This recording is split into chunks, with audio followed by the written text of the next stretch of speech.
Welcome, everybody. Welcome to another edition of Human Conversations. I'm Jessica Lockhart. I'm the director of the International Institute of Humanology, and I'm really excited to be here with you one more Friday to talk about human topics. As you know, humanology is a new discipline that studies and explains human beings. So we work on different aspects of the human being. We explain human beings, and we offer human beings different tools so they can take charge of their lives, of their reality, and really get where they want to get. We don't tell them what they need to do, but we help them with the how to do it. Humanology, therefore, is a new discipline that is spreading all around the world. And as you will see, because we'll also be mentioning a few tools today, is helping people in many different corners in the world. And today we're going to talk about something that is related to humanology, because we're going to be talking about art. And we're going to be talking about how art can really help people in crisis, how art can really come to the rescue when people need some support. And we have a very interesting panel of experts with us today who are going to help us by answering our questions and giving us insights and different perspectives on how to use art to help us.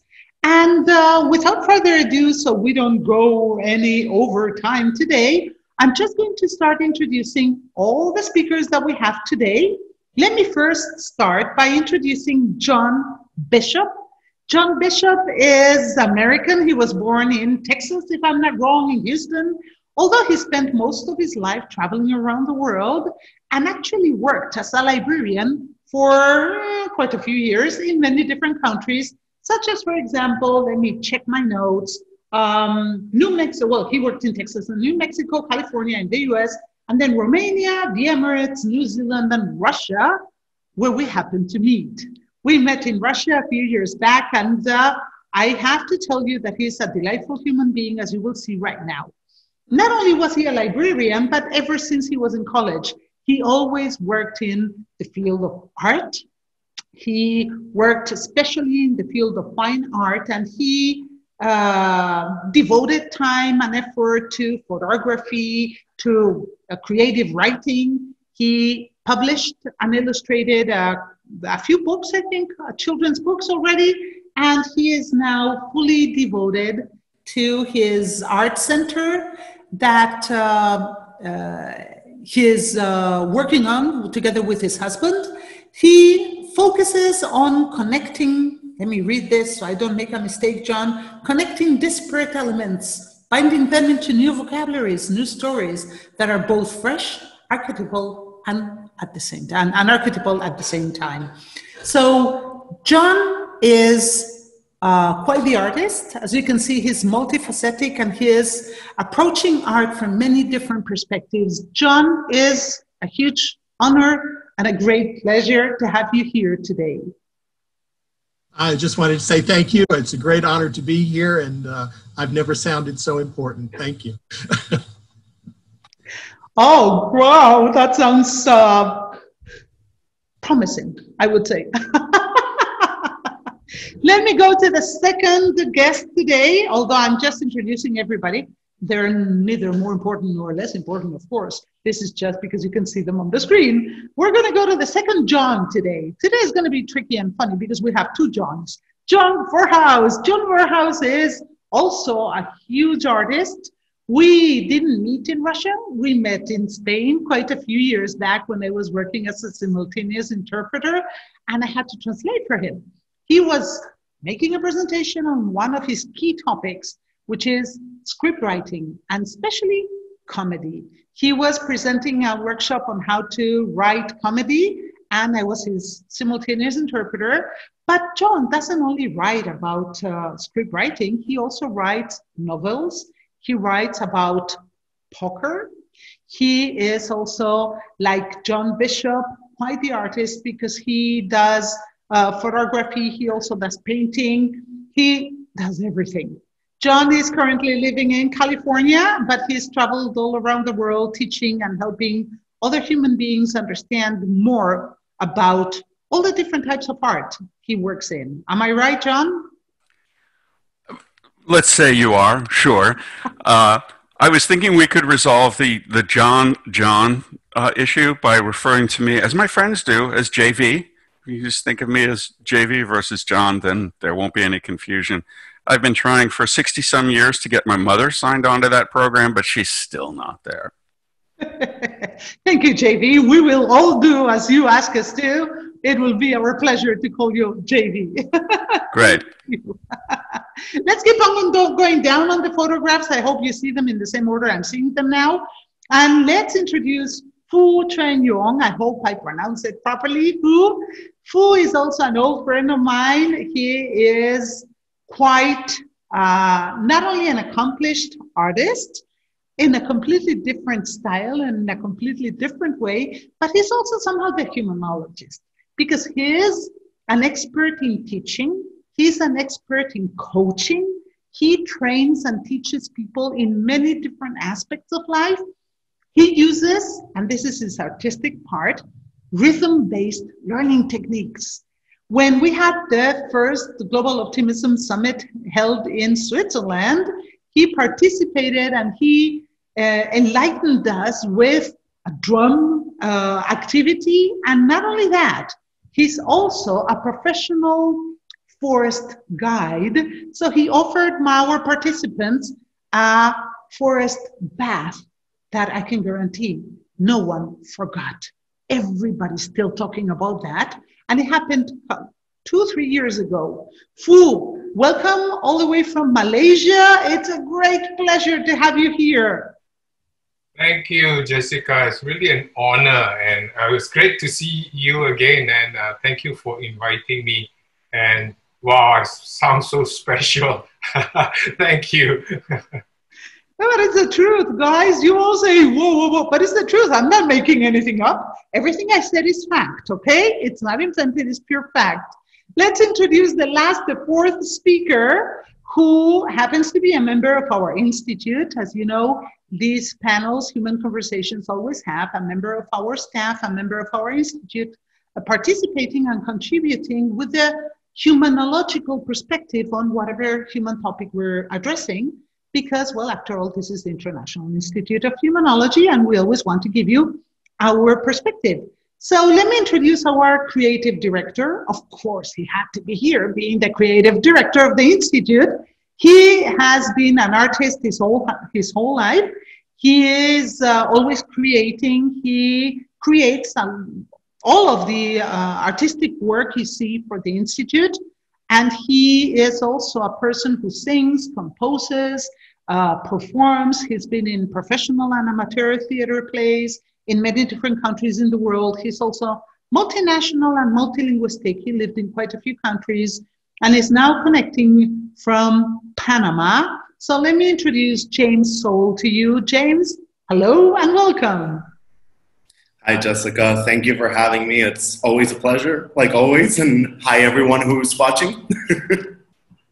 Well, thank you, everyone. Without further ado, let's just get going. As you know, the human conversation format is very simple. I'm going to be asking 3 questions, and the 3 questions will be answered by the 4 panelists, so as to give everybody a very complete understanding of possible answers. So the 4 perspectives will combine into giving everybody attending this panel today a very complete understanding of what to do.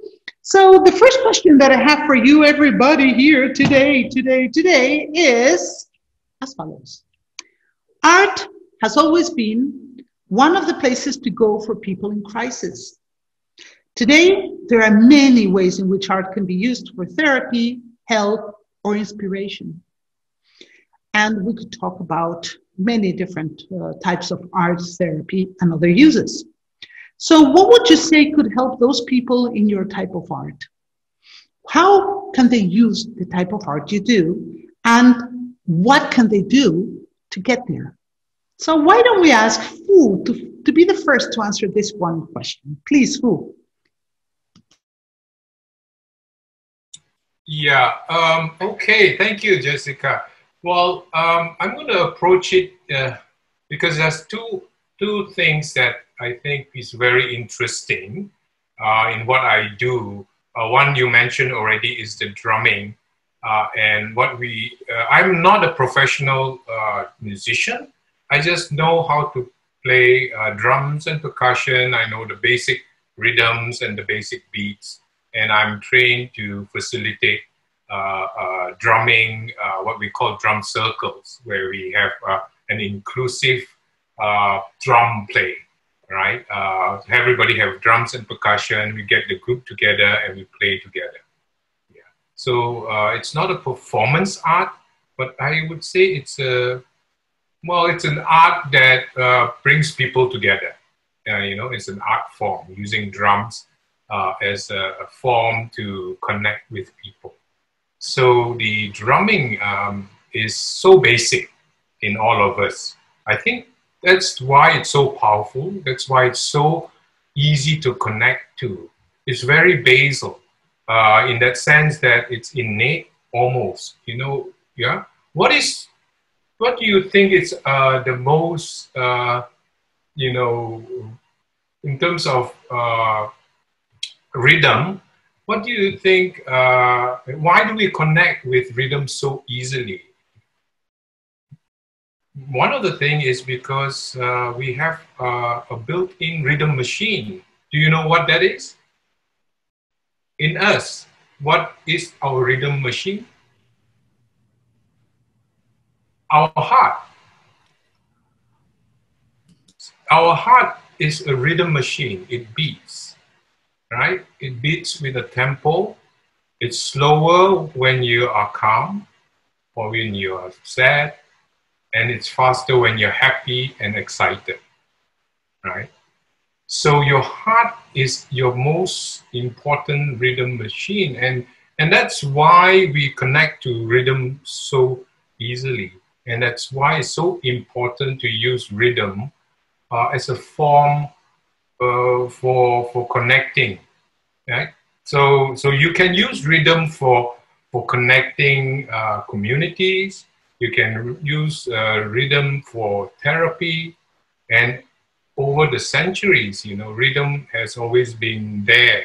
You know, the tribes and communities have used rhythm for celebration, for rictuals, for funerals, for birthdays. Everything is based on rhythm, right? So there is a reason why rhythm is such a big part of life. That's always the saying, rhythm is life. So if you ask me how how important that is, it is very important. And rhythm will be used, you know, can be used to heal. Rhythm can be used to increase people's energy, to bring people together. Yeah, so that's what I will do. What I do. You know, one example is I work with the visually impaired people. So in Malaysia, and I run a rhythm workshop with them. Even though they are visually impaired, they are connected as a group. And they are so happy, and I can see joy and you know, and full of passion every time I do these rhythm circles with the visually impaired. And rhythm is used for kids with special needs. I don't do that, but there are people who actually work with kids with special needs, with rhythm, people with trauma, you know, old folks who have difficulty with the movement of their hands, and with the hands beating on the drum, it gets the blood flowing. Yeah. So if you ask me what you can do in terms of rhythm, just pick up a drum if you have, and you don't have a drum, just bang on the table. Yeah. If you're stressed, bang on the table. Clap your hands. Yeah. That will actually, yeah, give you some joy. Wow, thank you so much, Fu, for that answer. It's funny because it is indeed something related to one of the tools we use in Humanology. When people are depressed, down, or blue, we recommend that they use happy music or really a beat, fast-paced music to change their mood. So what you just said would even be better. I would recommend people to start using percussion and rhythm-based activities to change their moods. I love it. Thank you. Thank you, Fu. So why don't we go? Sorry? Yeah, so just one more thing. Yeah. You can get one drum and or any percussion and start on your own. And what is even better is start a group, because playing in a group in supporting each other is very important. It's even better than playing alone. So get a group together and just play together. That's just what I wanted to say. Sorry about that. Oh, thank you. Of course, by all means, you're the expert here. And yes, I fully agree with you too. The connection helps much more. So why don't we go to one of our Johns today? Why don't we start by John Bishop? John, what would you say is the answer to this question from your type of art, the art that you do? Well, I work mostly now in visual art, so I do a lot of painting now as watercolor and acrylics. But I guess when I look at art, and particularly in my life and as I've studied it, it's kind of like Fu said, you've got these, from the time there were people, they were around the fire drumming, and they were also painting the walls of caves. I mean, this has become an expression of the human experience from time immemorial.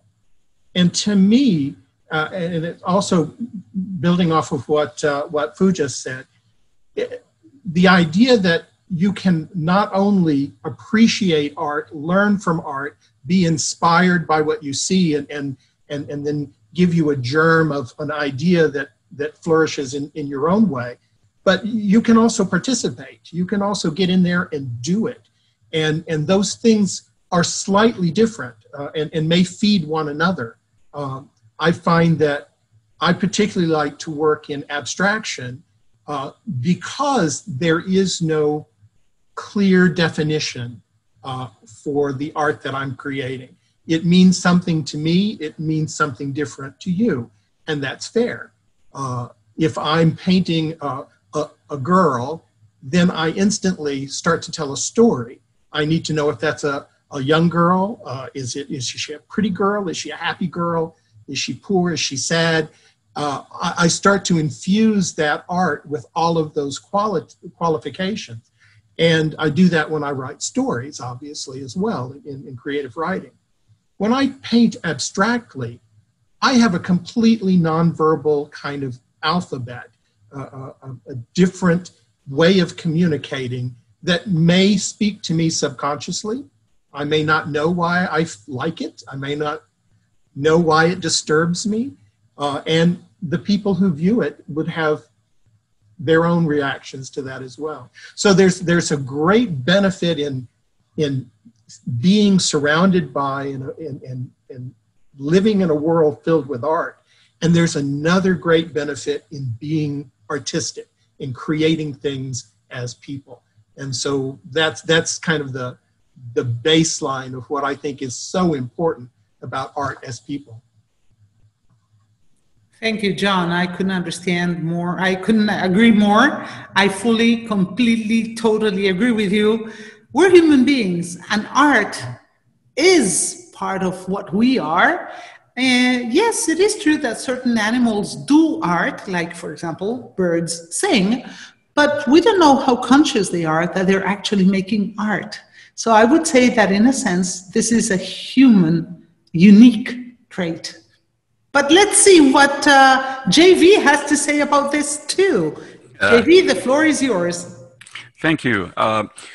I'd like to start by talking about the reaction I had when the coronavirus pandemic began. Like so many people, I was overwhelmed with the need to create. And it wasn't a passion, it wasn't practice, it was compulsion. And as I delved into this, I realized this is not uncommon. A lot of people around me are feeling the same thing. And what I decided was at the heart of it was when the world is out of control, there's a corresponding need to take control over what we can control. So this upwelling of creative expression flowed from bloggers and stand-up comics and artists and musicians. Everybody was confronting the same question with an almost a primal urgency. How can I respond? How can I tell the world around me, you don't own my experience, I continue to own my experience? The first thing that I did to attempt to own my experience was to start a series of online seminars called Coping with John Vorhaus.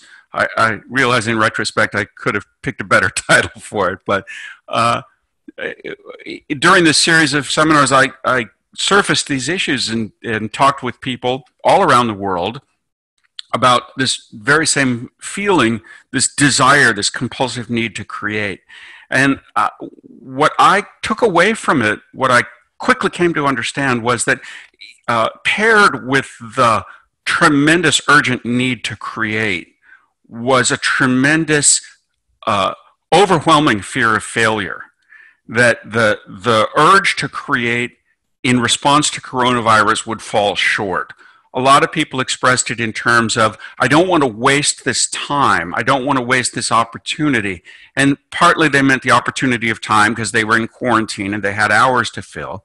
But partly it was the sense that a profound thing is happening to me, and if I don't respond in sufficiently profound fashion, I'll fail in some sense. And so as I started to think about how can I actually help people cope, I tried to remind my constituency, as I would remind people listening today, that art is more of a process than an outcome. And if one can focus on participating in the process and taking satisfaction from the process, two good things happen. One, we enjoy our work much more because we're not burdened by this fear of failure. And the other is we can actually do the work because we don't have the massive disincentive of failure, of failing to meet our expectations to stand in our way. I talk a lot about, and we'll now talk briefly about, expectation setting. If the expectation is that I'm going to create art that will show coronavirus who's boss, or make a name for myself in the post-COVID creative community, I'm setting myself up for failure. If I create art that is meaningful to me, that I can engage in every day and feel good about, then I'm setting myself up for profound success.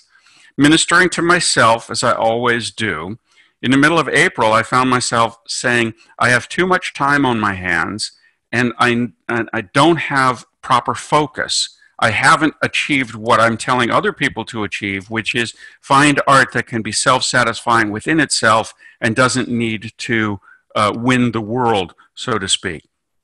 At the time, I have to tell you, I was down to one eye. I had a virus in one eye, so I could really only see out of one eye, which made any attempt at art that much harder. I'm also kind of a newbie artist. I've been a writer all my life, but a visual creator for a relatively short period of time, so I have stacks of insecurity on that side of my process. With all of this going on, I said, I know what I'll do. I'll start what I call the 100 Head Project, which will be 100 self-portraits in 100 days. And to protect myself emotionally, I won't put it out there as art. I'll do it as a fundraiser for Doctors Without Borders, because God knows those doctors need all the borders they can get. You can see the layers of self-protection that I put in place here as I attempted to lower my expectation. I'm not doing it to succeed. I'm doing it as for charity, so nobody's going to be looking directly at me. People will have sympathy for me because it's charitable. Doesn't have to be good because it's just plentiful. And it'll give focus to my days. And I have to tell you that the transition for me as an artist was profound. After 100 days, I don't think of myself anymore as a wannabe artist. I think of myself as an artist. And that's a transition that every creative person needs to make for herself, or himself, to reach the point of not looking over one's shoulder with such self-consciousness. In my nature as a teacher, I boil all of this down to homework for you, the viewer. If you are wondering how to engage with coronavirus effectively in a way that appropriately sets your expectations and gives you room to move, that's creatively fruitful, that does confront for coronavirus and doesn't have to be anything more than it is, I propose the following exercise. Write a 500-word letter to COVID-19. Just tell COVID-19 how you feel about it. Even though this might seem a little late in the day since we've already been at it for 6 months, your feelings are current to today. And if you set no greater a creative goal than just to put those feelings, speak those feelings to the object of those feelings, you'll get a tremendous creative win for tiny creative cost. And that's where I live. I'm after big creative wins for small creative cost. That's what I have to say. Thank you so much, JV. That's a great activity that everyone can start doing as soon as we finish this panel today. So you can also, if you wish to, share your writings with us. If you wish to make them reach JV, if he's willing, we could even send the copies of the texts to him, and we could do something like create a piece, all of us together. There goes an idea. Everyone who wants to join this project, John, shall we participate and create a joint set of letters to COVID-19? I think that would be great, and I'll take it a step further because I don't want to limit it to verbal creatives. We might say paint a picture to COVID-19, whatever your form of expression is, but set a low bar. Okay, we're I have not an idea. Yeah. John, for those of you who don't know it, we at the Institute publish an international magazine every month. It's called The World of Humanology, and we can create a specific issue just for this. We invite all our viewers, we invite everybody who is connected today and who will be connected to this panel later on, all of our artists, of course, who will be like the main contributors, to send us their pieces. They can be creative art, they can be a written art, they can be any kind of art, so we can create a specific issue of the world of humanology to be shared with the world. This activity will be a form of expression to help everyone express themselves. I'm so psyched to participate in that. Thank you.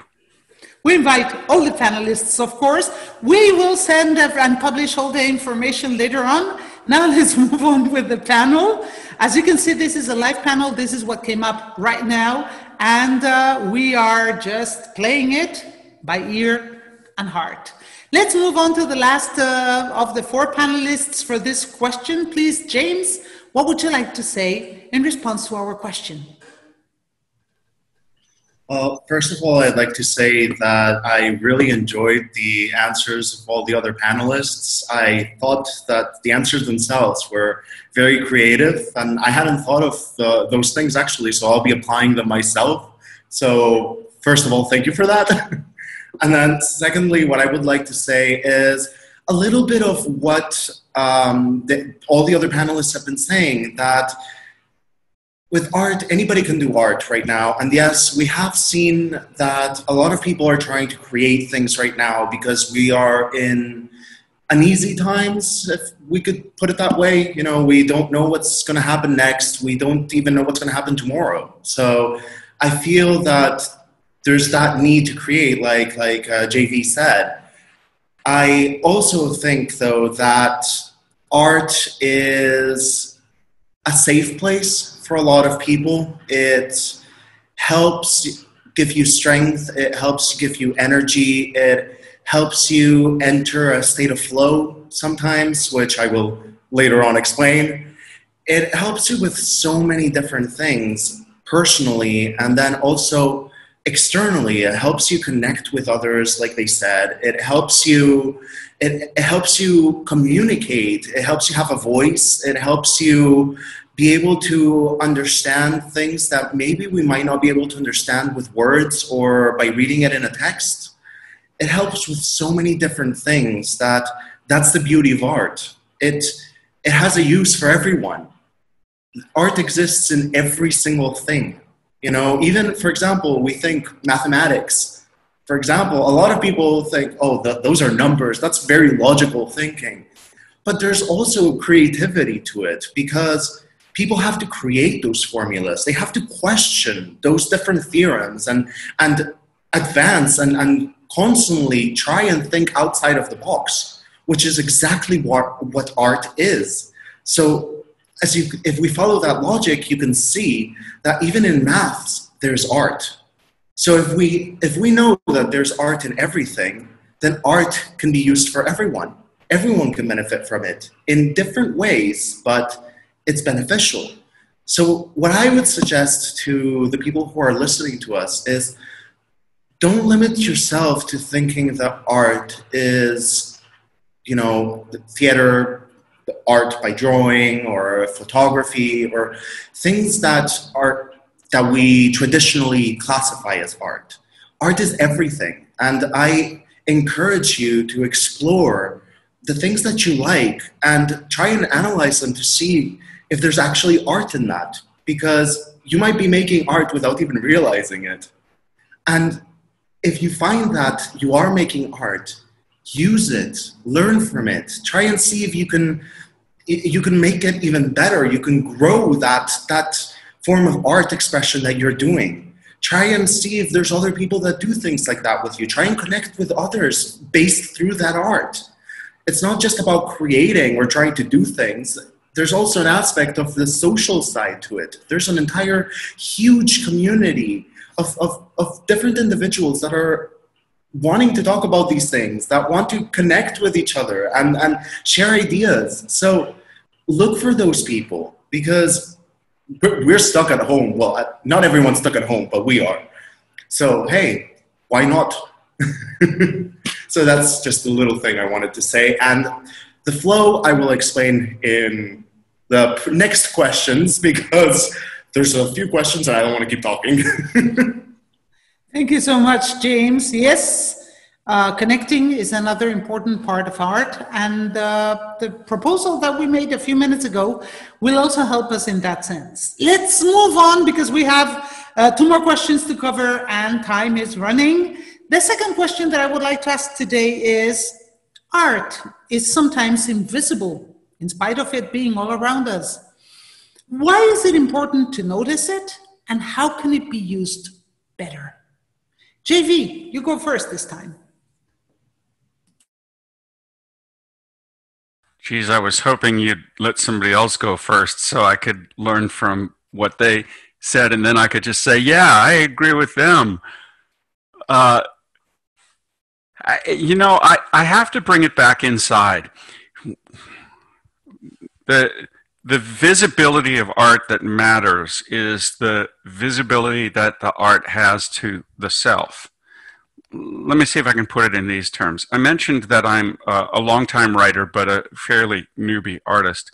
And I always understood the relationship between, or the function of writing was to take ideas that existed in my head and encode them in words and transmit that code to other people so they could decode those words into thoughts in their own head. In other words, the relationship that exists is the relationship between the writer and the reader. And the work that is created, the written word, the story, the novel, the how-to, whatever the information is essentially a bridge, a conduit between the writer and the reader. The fundamental relationship, as I understood it, was between writer and reader, with the writing itself being a tool to facilitate or further that relationship. What I discovered when I started making art for the first time in my life was that I wasn't thinking about the viewer at all. I wasn't thinking about the audience, that the relationship that really existed was between the artist and the art, between myself and the thing that I was creating, in a way that is self-evident to artists, but was completely new to me, because I had this bedrock idea of what the relationship of art is. Thinking of art and writing as the same thing, which they are in some respects, but not in this fundamental respect of relationship. We dig a little deeper and we realize I have a relationship to my art, and then I put my art out there, and the viewer will have a relationship to it that is completely blind to my relationship to the art and may literally either ignore or subvert my intent for the work. And I think this is where the joy and the challenge and the fundamental absurdity of putting art into the world comes forward. You put your art out there, and people react to it in ways that are unexpected and surprising or confounding or disturbing or angry. And we hope to make a splash. We hope people will look at our art and say, oh, that was JV's art, I get that. And like somehow like him or admire him better for it.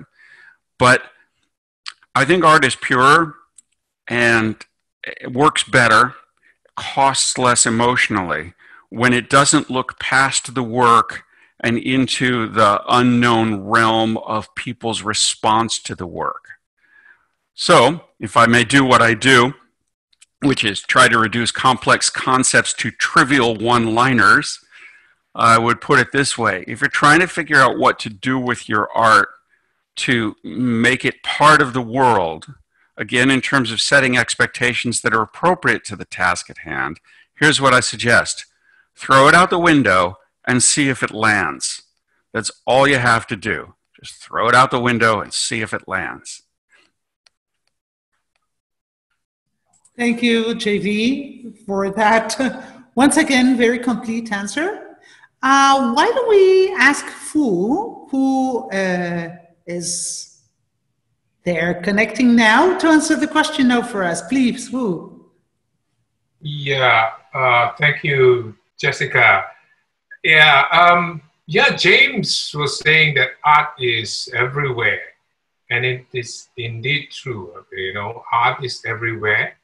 And we choose to see it or not. We are so busy. We are working ourselves back and forth, and we are dashing here and there, running up and down, and we don't have time to slow down and notice the art that is there. Slowing down and noticing would allow us to enjoy it. I mean, everywhere and anywhere you can see art, right?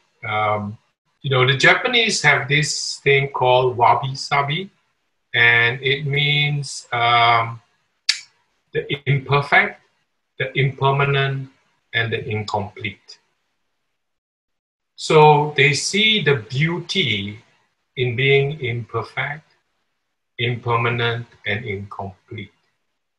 And you know, the Japanese art where, you know, you have broken pots and broken teacup, that is a perfect example of art for them. And the reason why it is art and why that is so powerful of being imperfect, impermanent, yeah, and incomplete is there's room for it to be perfect, right? And that's a coaching moment there, actually, if you look at it.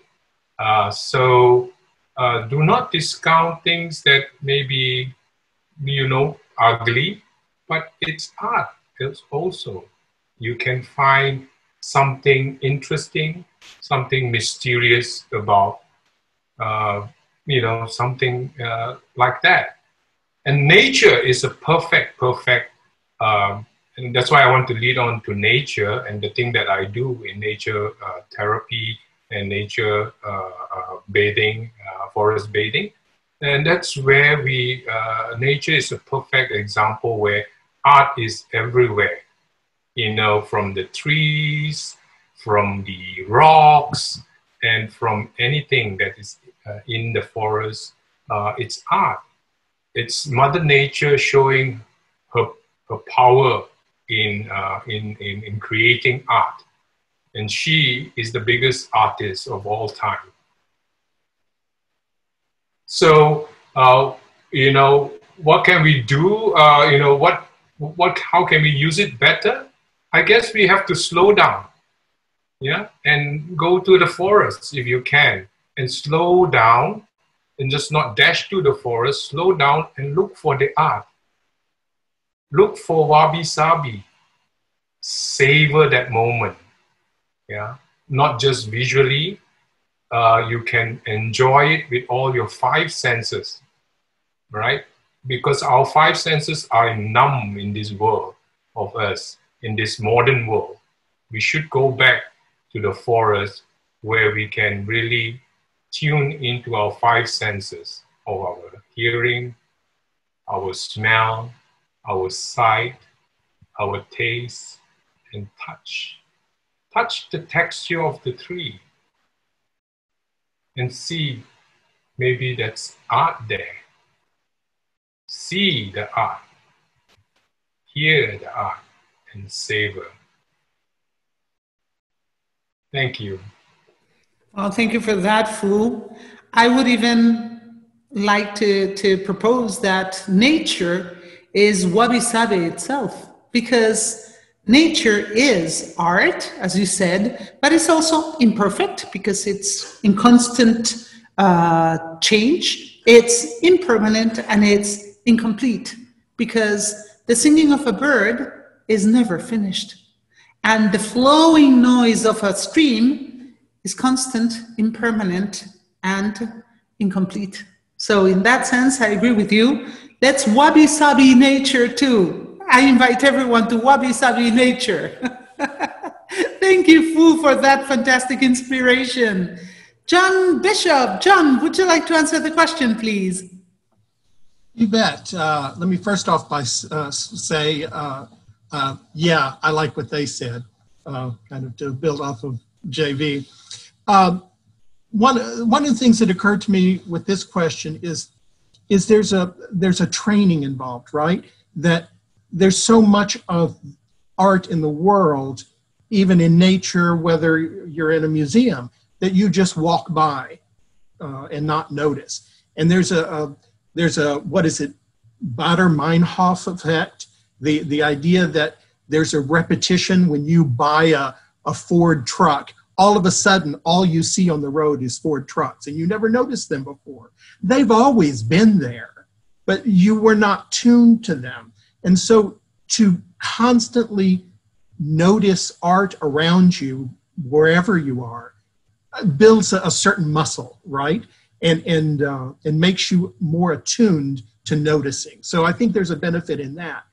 Now, the whole idea of inspiration from all of these inputs of art is huge. I mean, there is no coincidence that cathedrals are filled with art and music and smells, and because they inspire us. And if we can create a world in which we can pull these inspirations, the rest of our lives get better.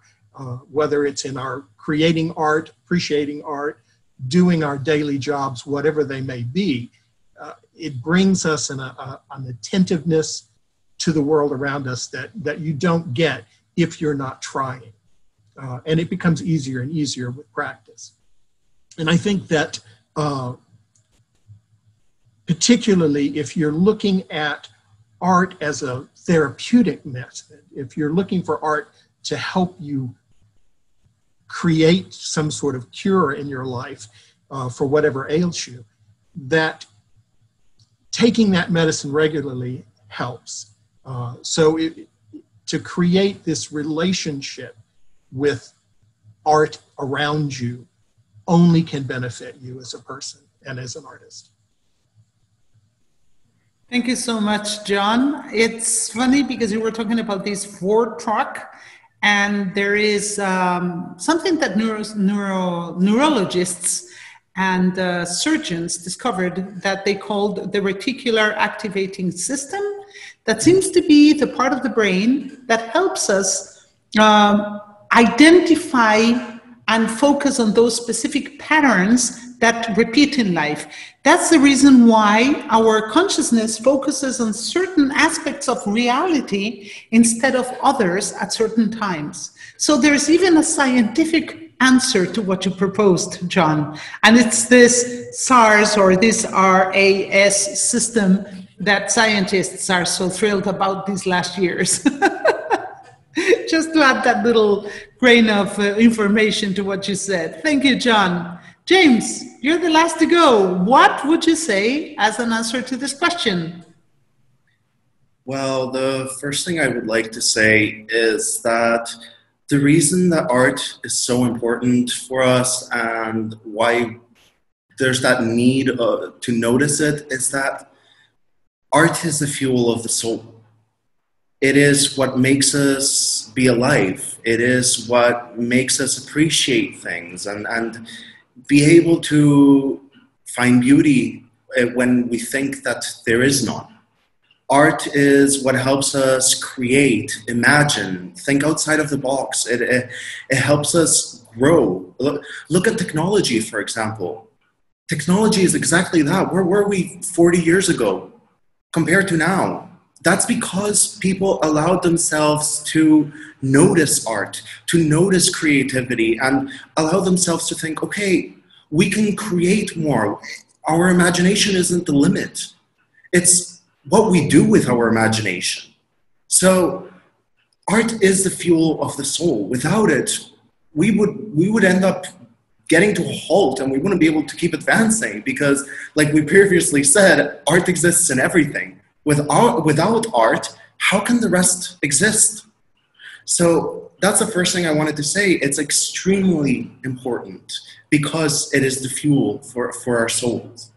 Then the second thing I wanted to say is based a little bit on Fu's answer about how there's art in nature. Yes, I completely agree with that. And if we went one step further, we could even say that we are part of nature as well.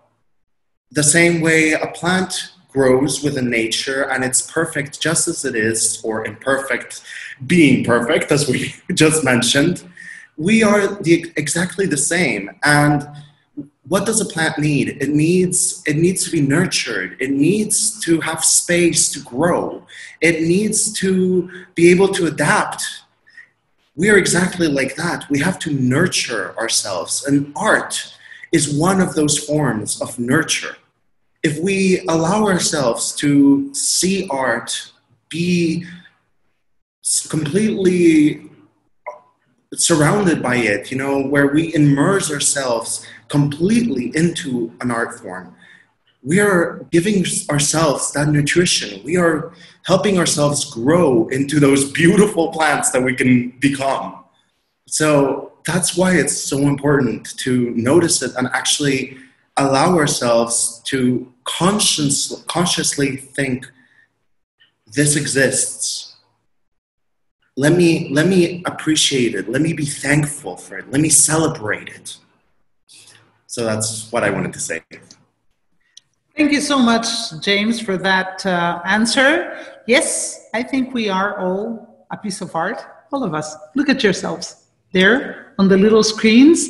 I think you're all beautiful and you're all a piece of art. Thank you for being here today. Let's move on to the last question that is planned for today. In the meantime, as usual, we invite all our viewers to start writing their questions and sharing them on the chat system. If you're watching this later on the reruns, because, well, we had this little problem with Facebook today, we couldn't streamline the roundtable discussion, the panel, please do write your questions and we will make sure to send them to the panelists you meant the questions for, and we'll ask our panelists to please answer the questions. So even if you're watching this in a rerun, feel free to send us your questions, okay? And those of you who are connected via Zoom today, do write whatever questions you have for our panelists. In the meantime, we'll start answering the last question that is prepared for today's panel, which says, what did art teach you about life, society, and yourself? This is getting a little personal. And how did it help you? So, who's going to answer the question first? Fu, would you like to go first? All right. I think what I would like to share is during the COVID-19 lockdown, it was pretty hard for many people and also for us. Like you said, Jessica, we were not allowed to get out of our apartment for anything else except for necessities, not even exercise. So, for 2 months at least. And that's very hard. And it's very hard for me as a nature person that I couldn't get to nature. Yeah, and it was really difficult. So, but nature was around me. And although I could not reach it, I could see it. So I took advantage of that and I started doing what I normally do in the forest, but instead of it, I do it in my apartment. So I created what we call a virtual forest walk. And I posted a live feed of the whole forest session, to connect to the nature through sight, hearing, smells, and everything, and textures, but be still distant away. I mean, I can still show the video of the forest, which was great because my apartment had a view of the forest, thankfully, and that helped me through those difficult times where we couldn't get to the forest. And I was also very pleased that many people followed my feed in Facebook, and I hope that they also got value out of what I did during that time to give them some solace as well and to get connected back to nature. And we as beings are from nature.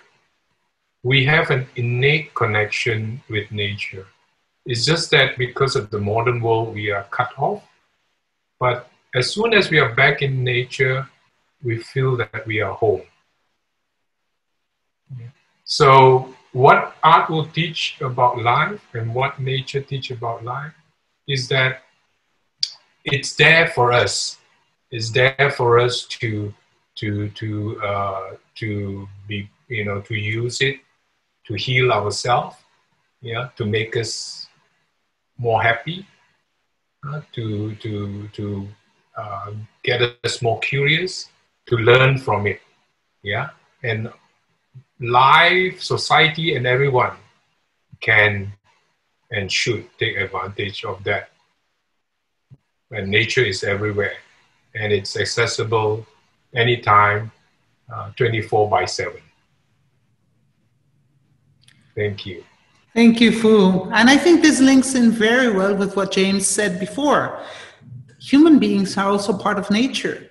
So if you can't go out to the forest and you can't connect with any animals because you don't have any pets and you don't have any plants at home, you might be sharing your apartment, your house with other human beings. You can still connect with them.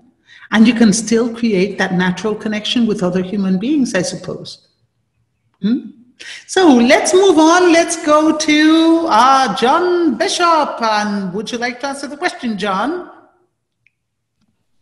You bet. One of the things I would like to, I've heard mentioned a couple of times, I think we need to distinguish here the difference between art as a practice and art as a career, the business of art. Everyone is an artist. In the shower, I'm a singer. When no one's watching, I'm a dancer. And the fact that I can't do either of those things to make a living are completely apart. And I think sometimes people are intimidated to call themselves artists or to call themselves a drummer, because I can drum when no one's listening. And is because they feel that they need to qualify in some way. As James mentioned, we qualify by being humans, by being people. We were born to this. And so, you know, put that aside. We're all good enough. And to me, the act of creation has always been integral to my mental health and to my person. I have always needed to create, and I think JV said that early on, that it's always been a part of his life. So there's no question that I have to create. Now, I think it behooves me to try various formats, to try writing, to try visual art, to try whatever else I can think, sculpture, whatever else I can think of, because those disciplines can work together and inspire one another. So very often, if I feel stuck as a writer, taking a walk in the forest gives me inspiration, and I notice something that triggers something that I can go and write about. And the same in painting. I will often go look at the work of other people, not to copy them, but to get that spark. And it's amazing how things that seem so unrelated can truly feed one another. And having that community of artists. I think Fu mentioned early on, it's one thing to drum, it's another thing to get a group of people drumming, because that creates an entirely different dynamic. So I guess my thought is that we need to all be embracing whatever kind of creative output we can muster, because it will benefit us and those around us. Now, what would someone get from my art? That's a harder question, because I guess JV mentioned it's completely out of my control. It's not my art anymore when it's out there in the world. But what I do think is that people respond to something in art that they may not even realize they're responding to. So I have this responsibility to throw it out the window and see if it lands, because apart from my experience of creating the art and having a relationship with it, it's out there on its own. It exists apart to be an inspiration to other people. So to me, both of those things are incredibly important and feed off of one another. And I guess that's what I would say to that question. Thank you, John, for that inspiring answer. Let's see what JV has to say to continue with this line of thought and this question. I'm going to try to walk on the wire here. I'm going to start with the trivial one-liner and see if I can work backward through an explanation of it. The trivial one-liner is this: the ocean is blue, but it's also wet. There's always more than one right answer. When I was 60, I had a crisis as a writer. I was broken as a writer. I couldn't find a project that made sense to me, that made sense to my audience. I was in an existential funk, as often happens to people in their ebb and flow of their creative lives. But this was a big deal to me.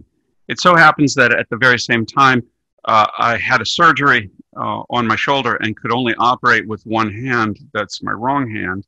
And so I knew for a couple of months I was not going to be in a position where I could write. I took these two ideas and put them together and said, okay, I'm going to make a serious run at art, wrong-handed, left-handed with my mouse on the computer, because I'm so limited that there can't be any expectation at all. Even so, I entered the process full of high expectation, therefore high fear. Being a writer, I decided the first thing I need as an artist is a manifesto, so I wrote one. Fortunately, it's a very short one. It's just 3 lines. I said to myself, to try to navigate this space effectively, I will create images I believe in. I will decide which images I believe in. I will stand behind the images I create. And this is something that I never had as a writer. I was always thinking about writing in terms of what is my message and how does my writing serve my message. The strategy that I used amounts to a bootstrap approach to art. If I don't know what good is, the first place I have to start is making an arbitrary choice about what I think good is. And the only way I can do that is to choose to look at something I create and say, yeah, I like this better than that. I'm going to follow this path and not that path, with the full understanding that these are arbitrary choices that might lead me someplace fruitful, might lead me completely astray. What art taught me about myself in this sense was that I have a creative freedom and a creative authority that I never fully appreciated as a writer, and only came to appreciate as an artist when I had no aesthetic to stand on, no body of work to stand on, no experience to stand on. I made myself start over from scratch and embraced that challenge. In a way, it was like being young and old at the same time. Because when I started out as a writer, I was young in my craft and also young in my life. But when I started out as an artist, I was significantly older in my life, but young in my craft. So art taught me about life that you don't have to be young to be young. All you have to do is start over. If you're willing to plunge yourself into the new, no matter what the new is, it will literally, well, figuratively rejuvenate you. What this has to say about society, I don't know, except that my problem with society is that society doesn't know I'm alive. And even though I have a modest following on Facebook and out there in the real world, let's face facts. Upwards of 7 billion people now living today on the planet don't know who JV is. And that causes me some grief. When I minister to myself, I remind myself that I can't control what those 7 billion people do any more than I can control what coronavirus does. I can only control my own relationship with myself. So art helped me in the sense of being profound, emotional, and psychological and occupational therapy at a time when my life was broken and needed fixing. What does this have to do with the ocean is blue, but it's also wet? I spent my life defining myself as a writer, and I was content with that self-definition until that definition broke. And then I needed a new definition, and by the mere act of seeking one, I found one. And that's when I discovered that for me, the ocean is blue. I'm a writer, but it's also wet. I'm an artist. And that ability to multiply self-define is available to anyone who is just willing to take a chance. Thanks so much, JV. I love that sentence that you said. You don't have to be young, because I fully, totally feel it in my bones and in my soul, and I've been doing it for years now. I think I've always been young, and I will always be young, because that's who I am. And I love the ocean being blue and wet at the same time, because that's also who I am.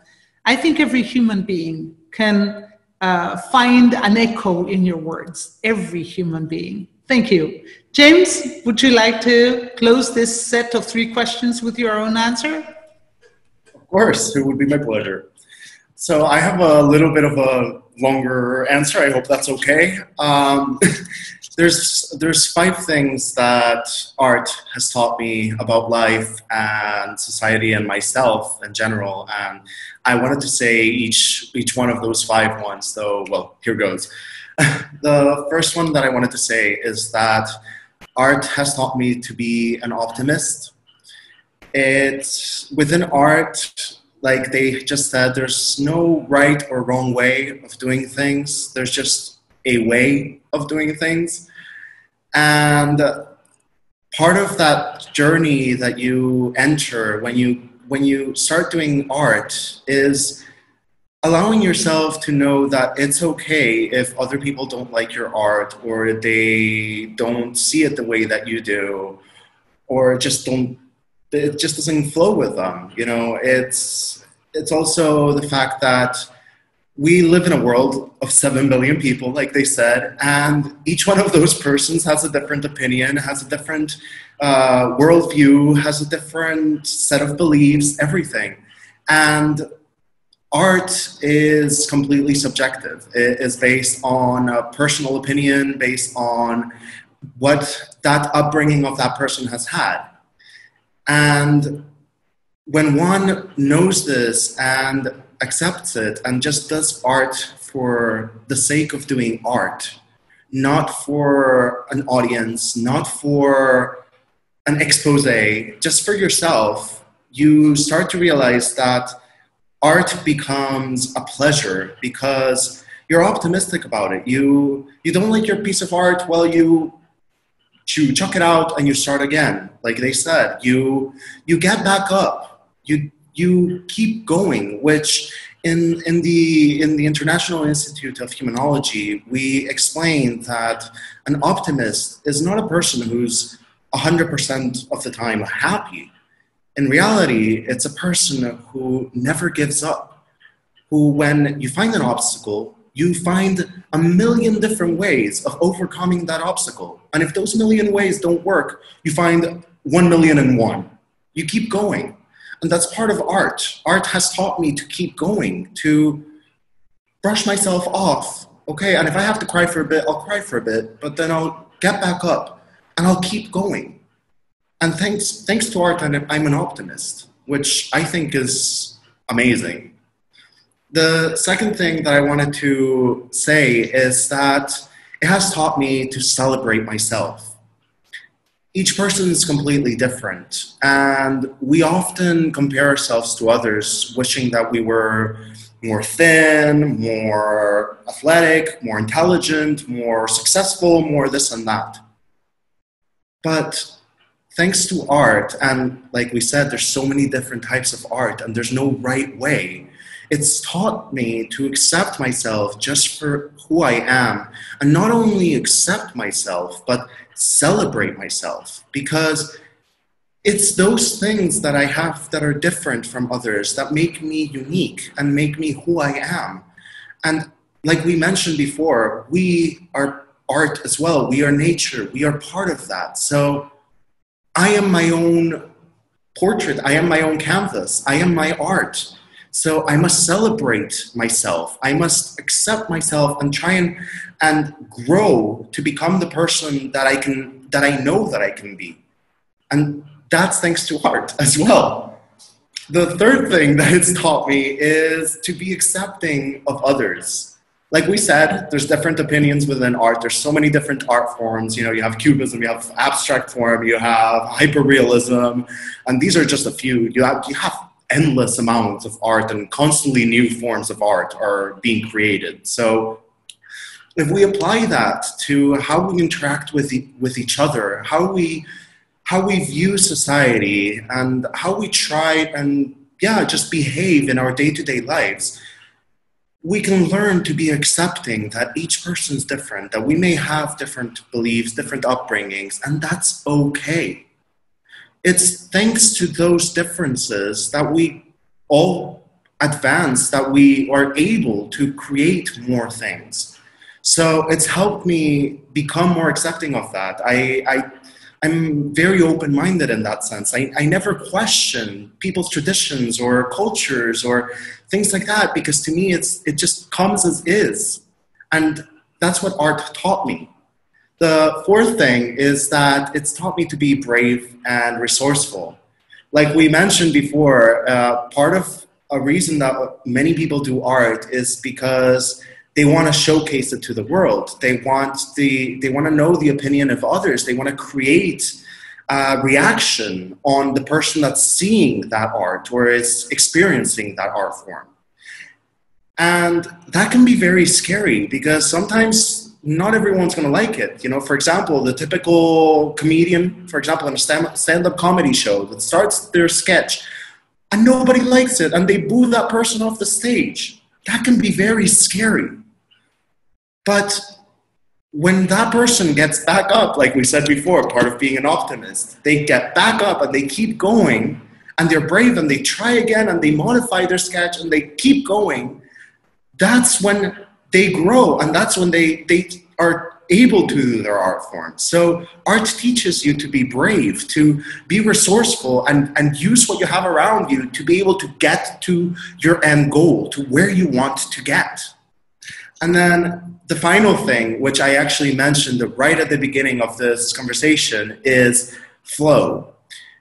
Art has taught me what the state of flow is and how I can use it to my advantage. The state of flow is a state that we enter when we are doing something that we are so passionate about that we lose the notion of time, and everything around us kind of ceases to exist, and it's just us doing what we are doing in that very moment. We're in the present, in the here and the now, and that's all that matters. And that is, in a way, inner peace. That is finding absolute happiness in a way, because in that very moment, nothing else matters. There's no worries, there's no stresses, there's no nothing like that. And if you can enter that state of flow, well, for example, while doing art, you know that it's achievable, that you can be in that state. So you try and learn how to use that on your day-to-day, so like that you can be inside a state of flow. You could try and be in there as much as you possibly can, because that will help you find inner peace. It will help you be able to advance and just feel better in general. So isn't that an amazing thing? Look at how art has so many different things that you can learn from, and each person has given you a different answer. So this is exactly what we mean. Art is for everyone. So yeah, anyways, I'll shut up now. Thank you so much for that answer, James. Yes, 5 different lessons, all building on one another and resulting in the human being that you are. Well, these are the questions we had ready for you. We just received one question that I would like to pose and ask you all. So I'm going to share the screen, and I'm going to ask you to just raise your hand or open your microphone if you wish to answer the question, okay? And then I will give a little time to each of you to give us or share some final comments before we can wrap the panel. So the question says, can art have a negative effect or impact? What I mean is, could it be bad to use art? JV, there you go. Open your mic and go for it. There's plenty of historical evidence that it can be used to negative impact. I'm thinking of Nazi propaganda, and also poster art from Soviet times. The art can be used to instruct negatively, one might say. There's an expression, it's a powerful force that can only be used for good or for evil.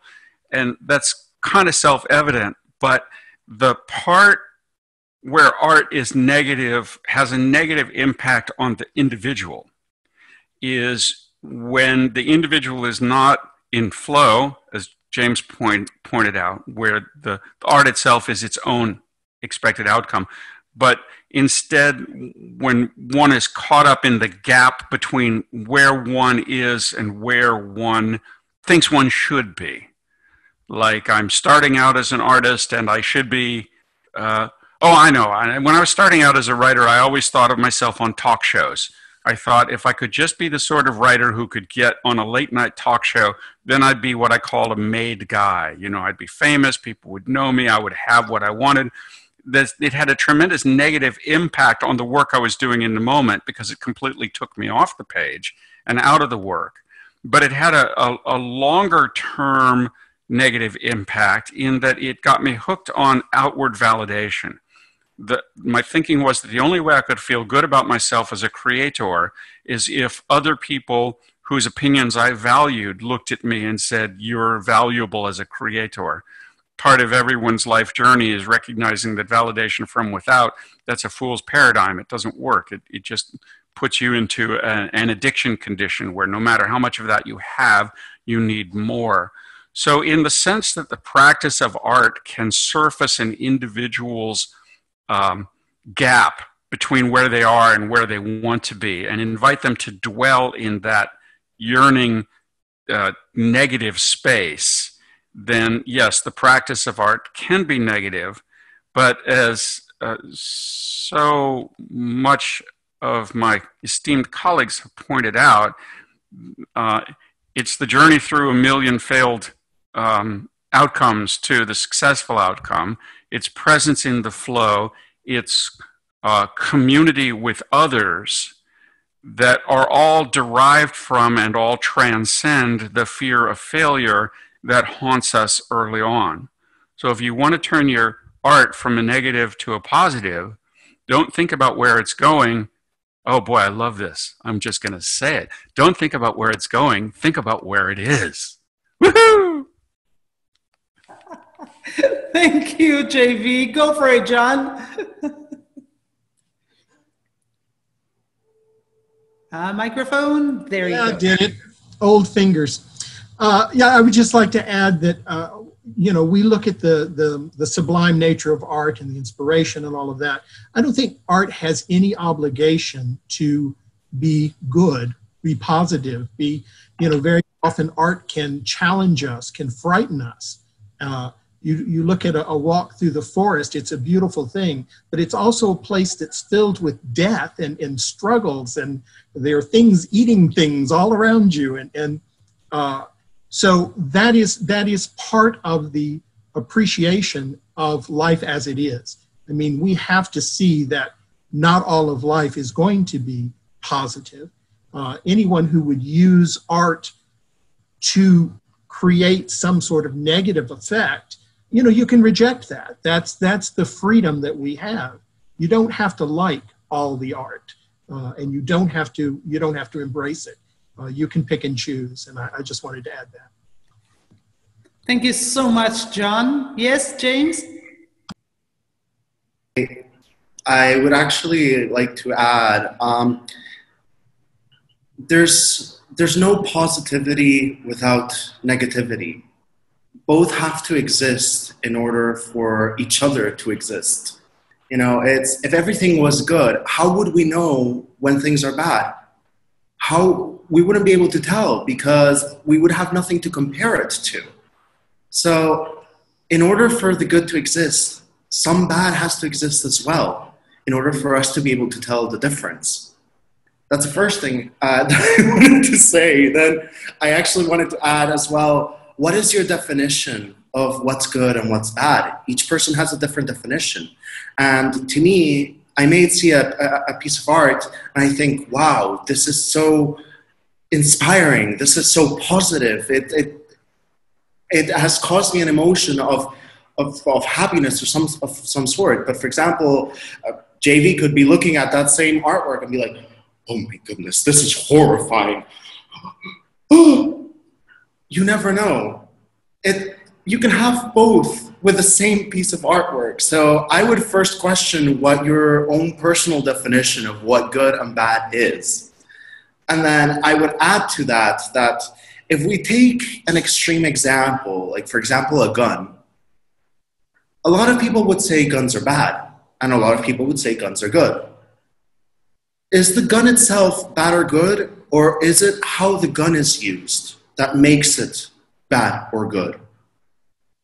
So the gun itself exists. The gun itself is a work of art. There's a lot of engineering behind it. There's a lot of thought put into it to create that artifact.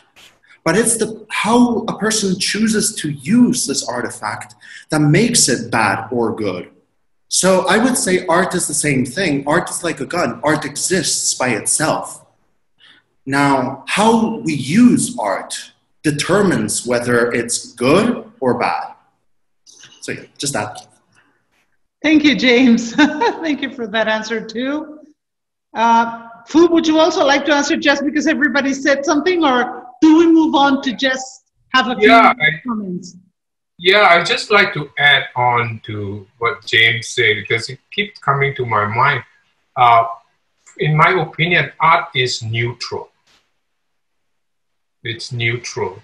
You know, as what James said, it's you choose, and we as humans have that unique ability to make meaning out of something. we create that meaning. That's what James says. We create the reality of the gun, how we use it, and whether the weapon is negative or it's positive. Use it for good, right? So to me, art is neutral. It's how you use it and what you put meaning to it. That is the key. Thanks so much, Fu, for that answer too. I think we have had 4 different perspectives that supplement and complement each other. We usually always have questions until the end, but today I want to stop the questioning and I want to open a little space without a question to give each of you panelists the opportunity to add whatever it is that you want to say before we end the panel, because I don't want your comment to be guided. I want you to just feel free to share whatever it is that you want to share on the panel without being prompted by the question. So if there's anything you would like to say before we finish, please just open the mic and go ahead and say it.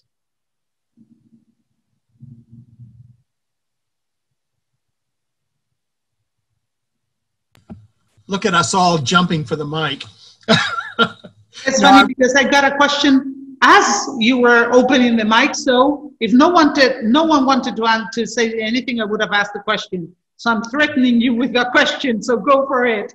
So I have to basically be better than the question. Sorry.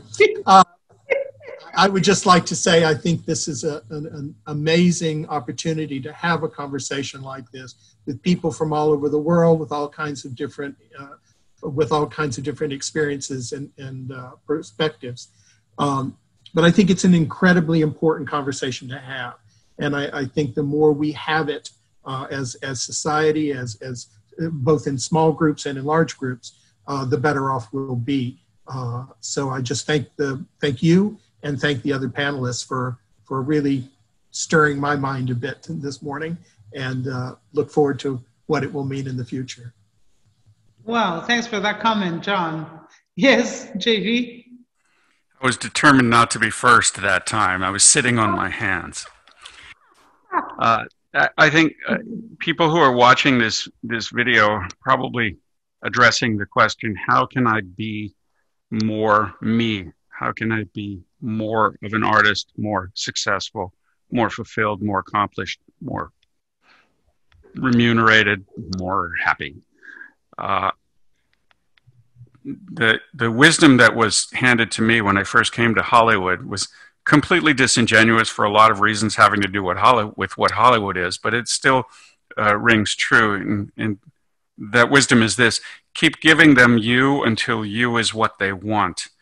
They may never end up wanting what you are, but if you don't strive to give them you, you'll never be on a true path. And as I've struggled to find my way artistically, creatively, both as a practitioner and a teacher, I keep coming back to this. There are things I'm good at, things I'm not good at. And when I try to do things I'm not good at for the sake of what I think they want, that's usually when I'm led astray. Today I received an email from an old friend and a new patron who said of the work that I sent her, this is so very you, and this is a real work of art. And I wrote her back and I said, I can be me without too much difficulty. I seem to do that every day. But to hear you say that I have achieved a real work of art, that makes my spirit glad, makes my spirit rise. But I'm very much of a put up or shut up kind of guy. So I would like to take this moment to make an invitation to everyone who is watching now. This is for real. This is not nonsense. It's no trick to find me or to connect with me. My name is my email address on Gmail and Yahoo. So if you have a functioning email facility, you have the ability to reach out to me. And I invite you to do so with what I have throughout my professional life described as my 5-minute promise. If there's something on your mind and something that you think I can help you with, whether it's a question about how to be more you, or how to approach Hollywood, or how to deal with some jerk who's in your life as your boss, anything. If you think that my input will be useful to you, I invite you to reach out to me.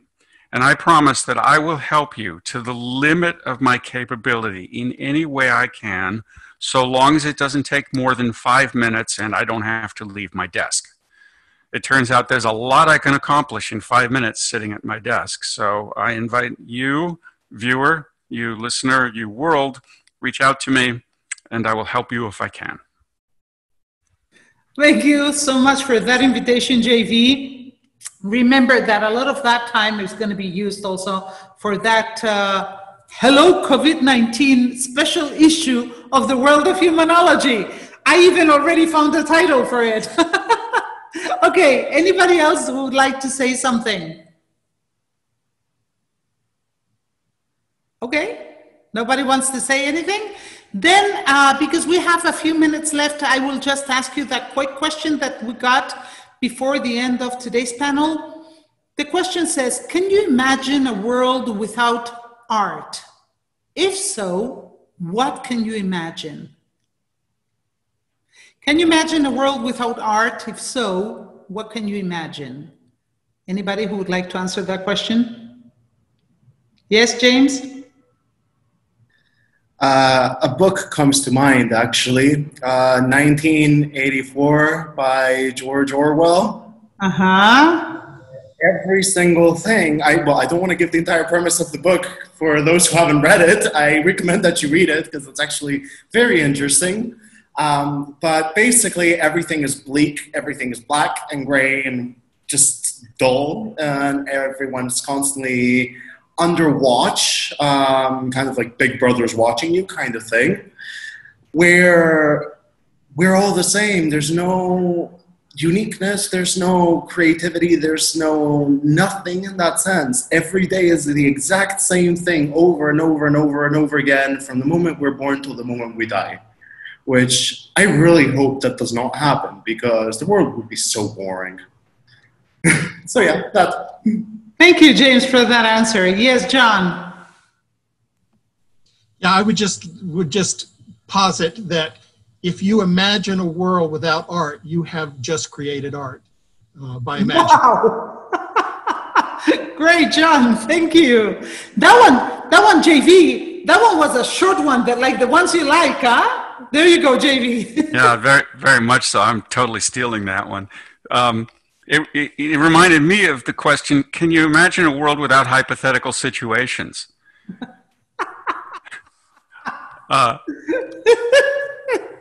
But also what James noted about the gun, the thing itself doesn't have a quality, positive or negative. It's not art or not art. It only becomes art or not art when it's evaluated by someone engaging with it. And again, in thinking about 1984, as I recall, again, without spoiling it, the art can't be entirely repressed. Wow, and now I'm thinking about, I have gotten so much out of this discussion. I'm thinking about wabi-sabi, which is a new concept to me.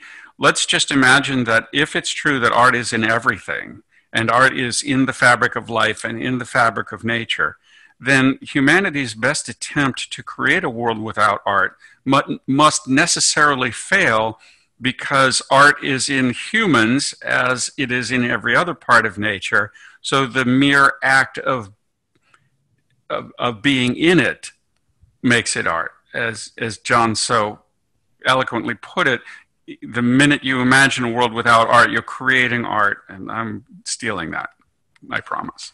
Wow. So, anything else before we close the panel? Anyone else would like to add anything? Okay, thank you very much to the 4 panelists, the 4 experts who joined us today for this human conversation. I think it was really, really interesting, really motivational, really deep. A lot has come out of it, and I'm sure we're going to be getting a lot of comments from people all around the world. I invite everybody watching the video later to make their comments and to send their comments in. We're getting thumbs up from people watching the Zoom broadcast right now. Thank you for those thumb ups. And before we finish, let me just remind everybody that this is the International Institute of Humanology. I'm Jessica Lockhart, the director, and we're going to be organizing something new that came up after this panel. We're going to create a monographic, The World of Humanology issue. That is the monthly free magazine that the Institute publishes and that reaches quite a few thousands of people around the world. If you haven't subscribed yet, do so by sending us a message. I want to subscribe, and you will be getting it on your email because it's a virtual one. We don't want to cut any trees to disseminate our humanology. So do register if you haven't done so yet. And there will be a new special monographic published soon with everybody's collaboration and cooperation, I hope. I invite the 4 panelists here today to be like the coordinators of this issue. We will have our chief editor, of course, but we would like them to make comments to help us with the magazine. It will be entitled Hello, COVID-19, and it's going to be made up of all the pieces contributed by anybody and everybody directed to COVID-19. Write a letter to COVID-19, record a video for COVID-19, talk to COVID-19, write to COVID-19, make an infographic to COVID-19, not about COVID-19, but address COVID-19. Let's see what everybody wants to tell COVID-19 using art, any form of art, and then send it to us, and it will be part of that monographic issue. Any comment about this, panelists? Anything you'd like to say about Hello, COVID-19? Yay! Sorry? Goodbye, COVID-19. Not yet, I think. Okay, so this is Human Conversations. I am very happy for having had all these wonderful experts with us today. Remember that we have Human Conversation every 2 weeks in English. We have it every alternating weeks in Spanish, and then every alternating week in English. The next conversations, Human Conversations in English, will take place, let me check my notes, on the 28th of August. And the general title will also be something to do with arts. It's going to be entitled Talent, a Tool or a Gift. We will also have 4 fantastic experts. Don't miss the next panel, August 28th, Talent, a Tool or a Gift. Thank you, John. Thank you, JV. Thank you, James. Thank you, Fu, for being here, for contributing so much, and for being so fantastic. Thank you to all our listeners and watchers. Have a fantastic day. See you at the next Human Conversations. Bye.